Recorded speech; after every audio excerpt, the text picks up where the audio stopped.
it looks sad.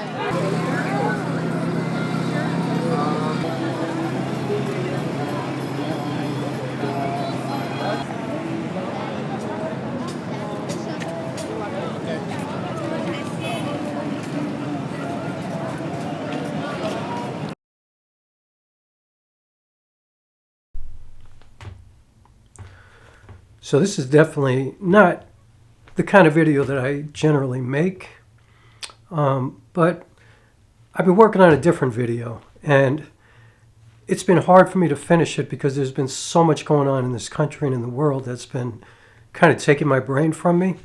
And, you know, the video that I'm working on has a lot of footage and talking about a lot of things. And then when I listen back to it, it's like so much has happened over the last week or so in this country that's like kind of making what I've said not relevant anymore. And it's just weird. It's moving fast. So anyway, I came on YouTube last night and this morning because I don't scroll all day. I usually come on, like I have a time where I come on YouTube or I go on social media, and that's it. Like I don't do it. I don't even have social media on my phone anymore. And in fact, I'm about to leave Facebook and Instagram. So anyway, I'm looking around YouTube and I can't seem to find anything that interests me. Like I can't find any videos that I want to watch. Like first of all, I'm sick of watching camera videos, you know. Now every video is a Nikon video suddenly, you know. And when the new Panasonic camera comes out, every video is going to be a Lumix video, and there's Sony videos all the time, and it's like, who cares? You know what I mean? And then it hit me. I was like, you know, this is not solely a filmmaking channel anyway, but it occurred to me that, you know, what I think would be good for me to share and what kind of advice I could offer would be to people just starting on YouTube or people who are, you know, like who want to get into filmmaking, you know, whether it be professionally or as a hobby, somebody who is just an aspiring filmmaker, somebody who wants to tell visual, beautiful stories. I think I could give you some good guidance in terms of what kind of gear you might want to start with and some of the things that you might want to stay away from.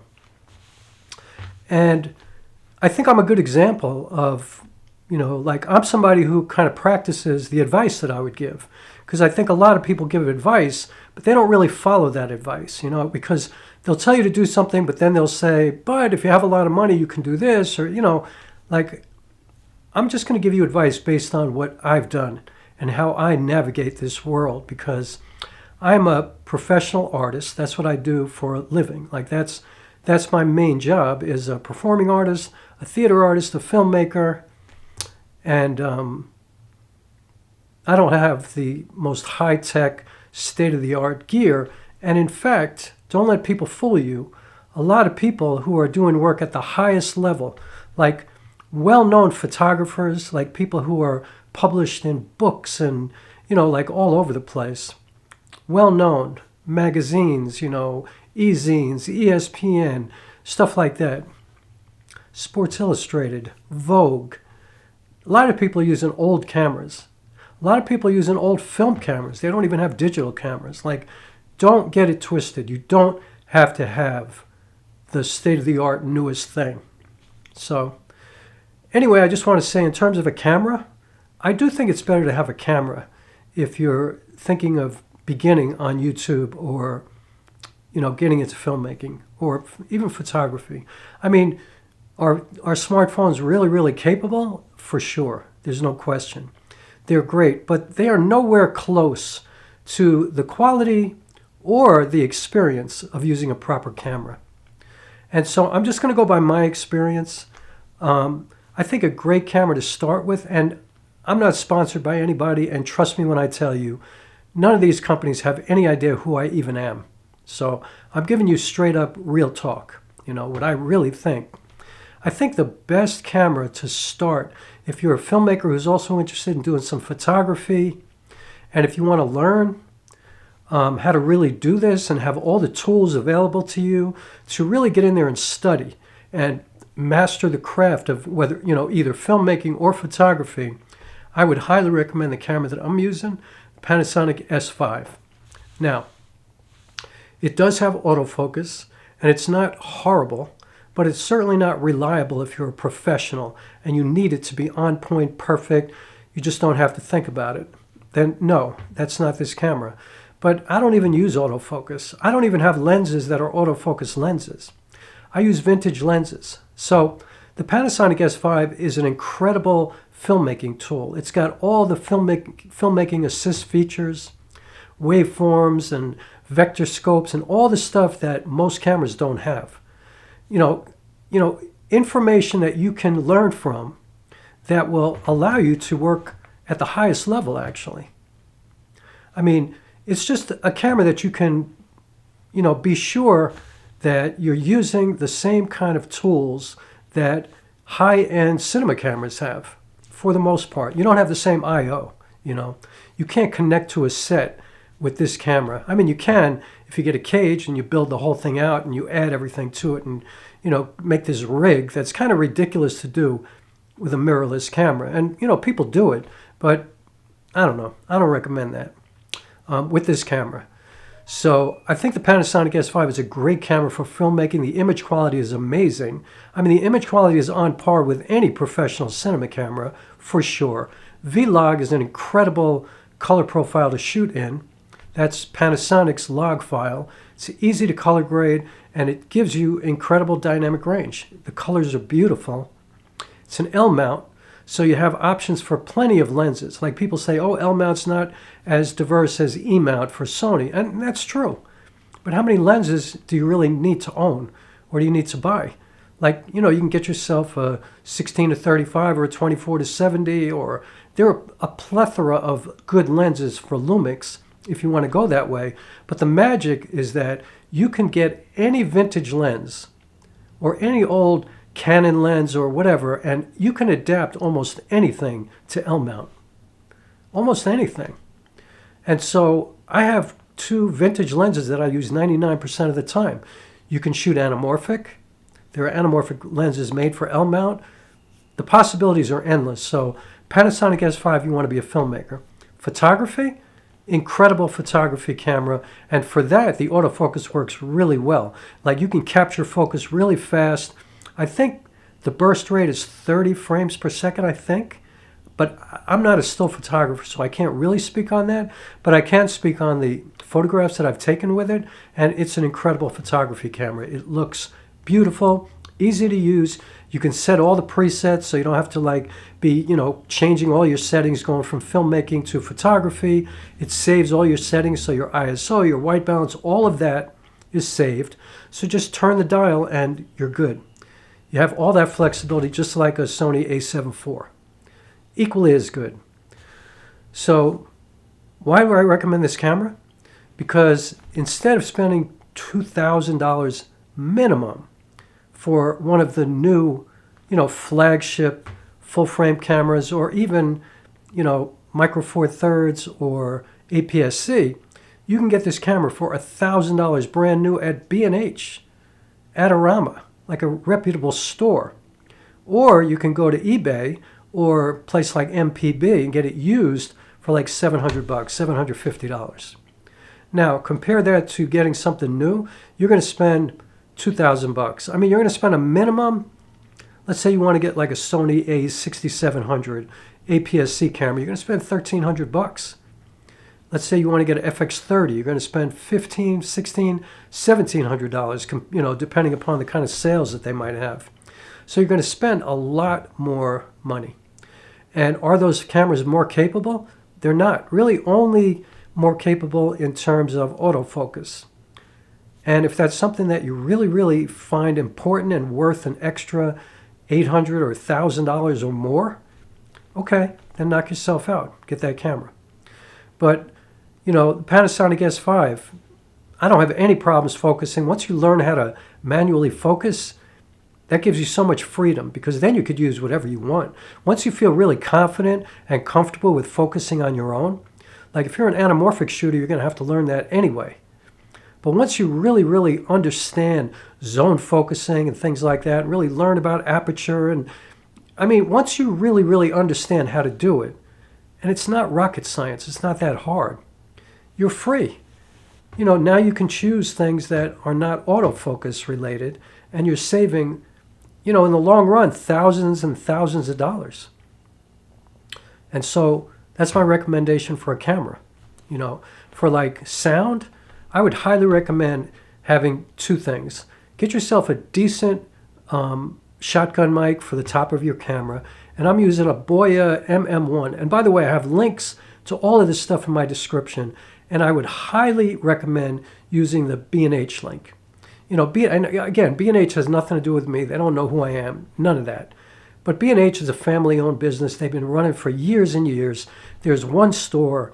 It's not Amazon. It's not like a big, you know, a big conglomerate like that. And I think it's good to support them. Are they a little bit more expensive? Usually, yeah, but they also have a lot of used gear. You can actually talk to a human being. They have great support. They have a store, a physical store that you can actually go into if you happen to be anywhere near New York City. So I would use the links. I have Amazon and B&H affiliate links. I do get a piece of that, but it doesn't cost you anything, and it's not going to make me rich. Basically, I'm guiding you to the prices that I've seen that are the cheapest prices at B&H and Amazon.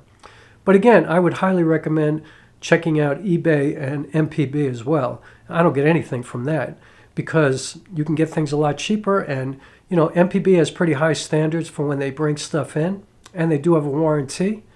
eBay, do your due diligence and be careful with that. But you do have some eBay protection as well. And, you know, buying used gear is a good way to go, camera gear. You know, photographers and filmmakers tend to take care of their equipment. So I would highly recommend that. So for sound, get a shotgun mic and get yourself a good lavalier mic. That's not going to cost you a lot of money. I use a Purple Panda lavalier mic, costs like $50. That way you can plug it into anything. You could either go directly into your camera, directly into your computer, and also I would highly recommend getting a wireless lavalier mic system. Like I use a Hollyland Lark Max. Now, I've said many times I don't like the way it looks, so I don't use it that much, you know, attached to my lapel. Like they're like little lavalier mics. They have a magnet so you can actually secure it to your shirt pretty easily. But it's just too big. But what I do, I plug in my Purple Panda lavalier mic right into the Hollyland so I can hide it, put it in my pocket, put it in my coat, whatever. I could put the lavalier mic under my shirt, secure it with some moleskin, which I would recommend too. It'll cost you like $5 or $8. Moleskin is like a kind of a tape that you could put to your skin. It's really secure, it doesn't hurt, and also you could put it on clothing and it won't ruin the clothes. So moleskin is, and also it's a good way to learn. You know what I mean? It's a good way to learn how to put a lavalier mic under your shirt and not having it rubbing around so it makes sound and ruins your audio. And so get yourself a mic for on top of your camera. Get yourself, and also if you're doing, you know, like a podcast, you can use that mic and put it on a desk and get a small tripod or something like that. But highly recommend lavalier mic. It gives you tremendous flexibility, and you can record. You don't have to go directly into your camera, and all you have to learn how to do is sync audio. And if you're using DaVinci Resolve, which is the next thing I'm going to recommend, DaVinci Resolve literally automatically syncs your audio. You just choose the two files. You choose your audio file and your video file, and just say sync by waveform, and it syncs it automatically for you. Highly recommend it. DaVinci Resolve is how much? Free. Unless you need the added features where you could pay $2.99 for a lifetime license. Totally worth it, but really only if you need like really high level features like noise reduction and things like that. The free version is awesome and you have full capability, no watermarks or anything like that. And so you could do finished final films with the free version of DaVinci Resolve. Greatest learning tool ever, and a billion videos online teaching you how to use it. And not only that, Blackmagic Design puts out free videos, tutorials teaching you how to do it. So if you're willing to take the time to learn, you could do that. And you'll be using software that's like state-of-the-art, used by people who are, editing for Hollywood films, the best coloring software that there is. So highly recommended. Another thing I want to recommend is a tripod. Get yourself any decent tripod if you're just starting out. You don't need to spend hundreds of dollars on a great tripod. You don't need to get the lightest, tripod that weighs, 1/10 of 1 ounce because, that's what everybody tells you is the greatest thing to have. You can get a cheap Amazon tripod. I have one that was called a Victus tripod. It was, I think, 70 inches. It was over 6 feet tall. I think it cost me $22 or something like that. I used that tripod for 5 years. I'm still using the tripod sometimes. I couldn't even find you a link for it because I don't think it even exists anymore. But get yourself any decent tripod. Just, do your due diligence. Get on B&H, go to Amazon, read the reviews. If most of the reviews are good, chances are it's going to be okay. And don't worry about it. It's a tripod, and it's going to cost you less than $25. So if you want to get a better tripod, get something like a Kyer. That's Cayer. And that's a really solid, heavy-duty professional tripod. And it'll cost you somewhere between $85 and $120. It goes up and down with sales and things like that. But for that price, you're getting a tripod that you'll be able to use forever. You'll never have to replace that tripod. So get yourself a tripod.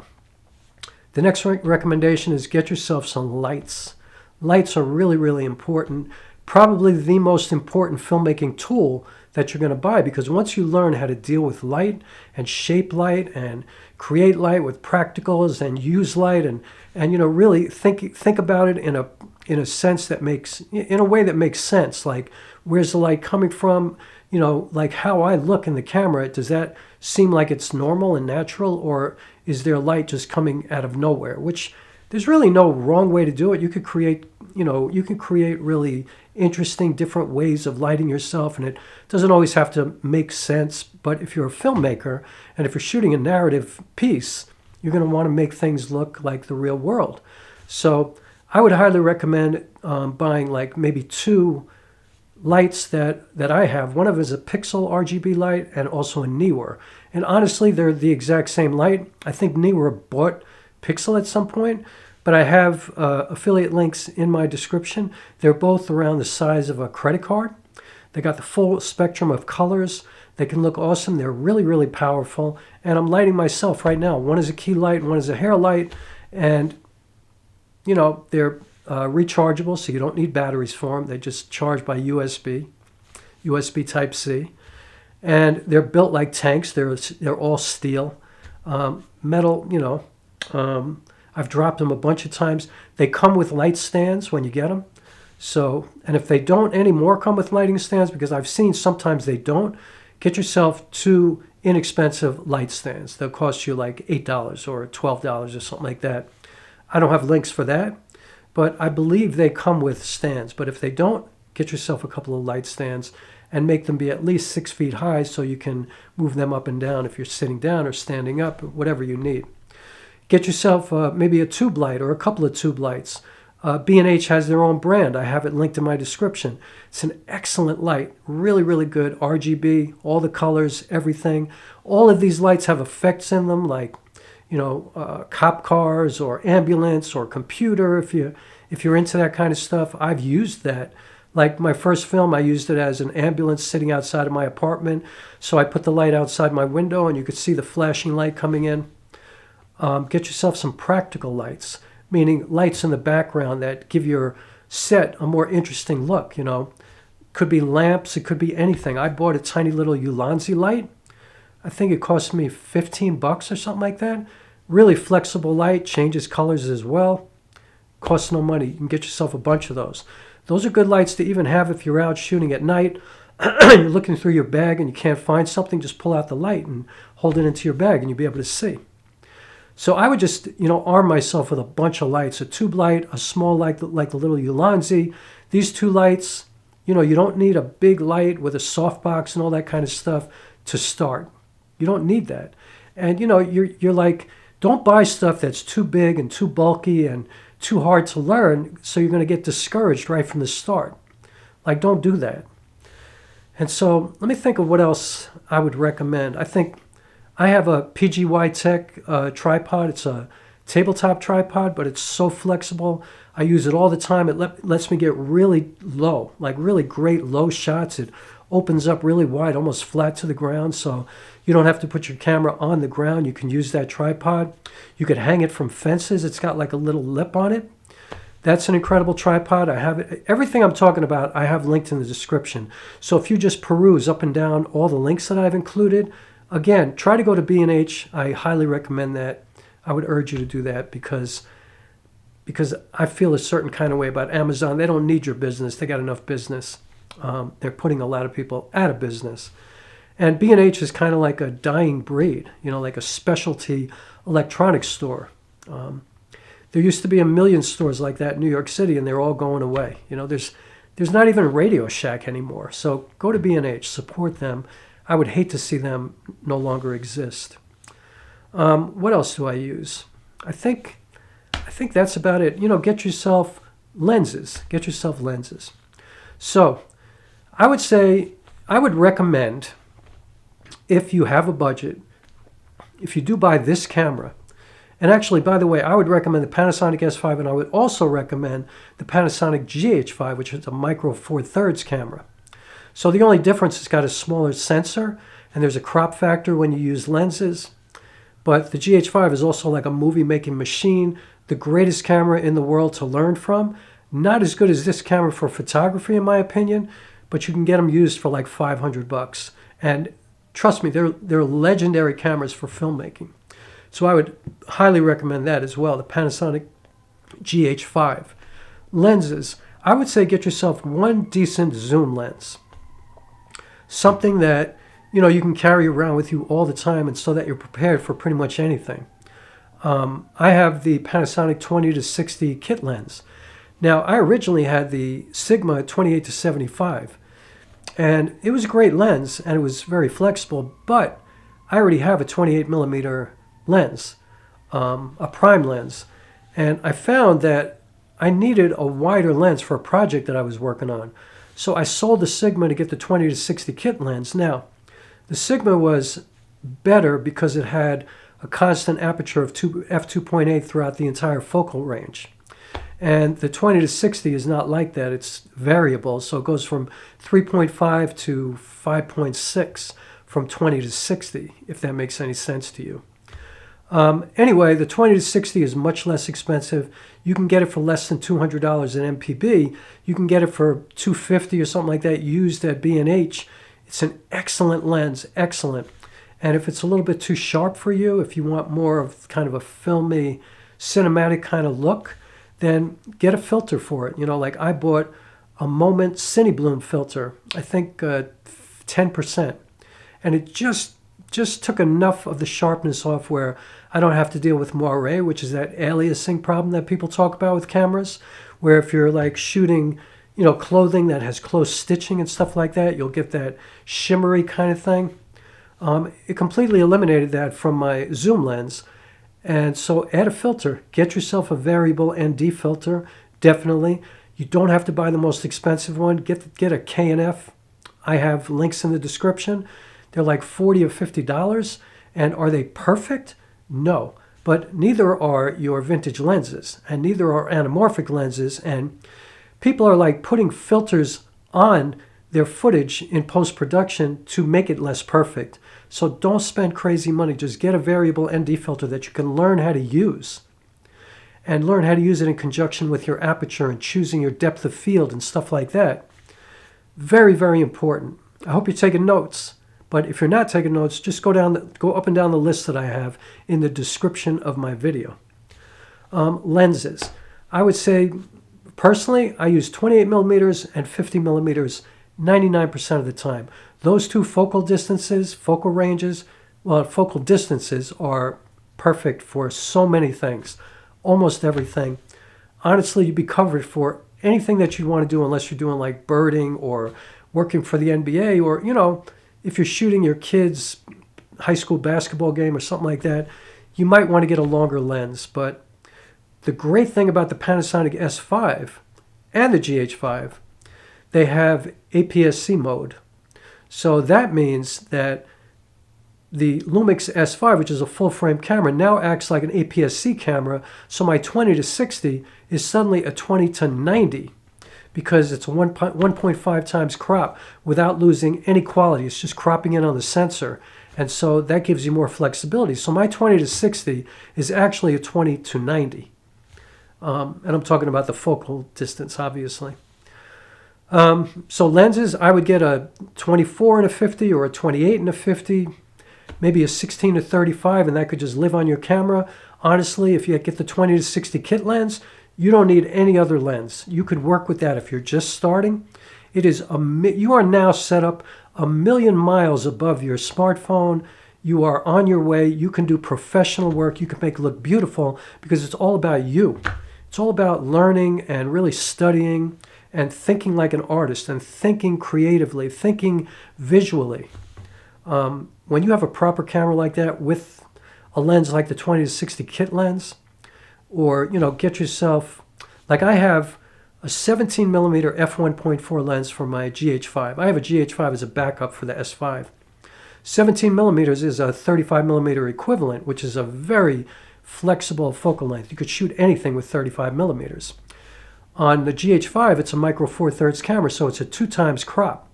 So a 17 millimeter, you have to multiply by 2.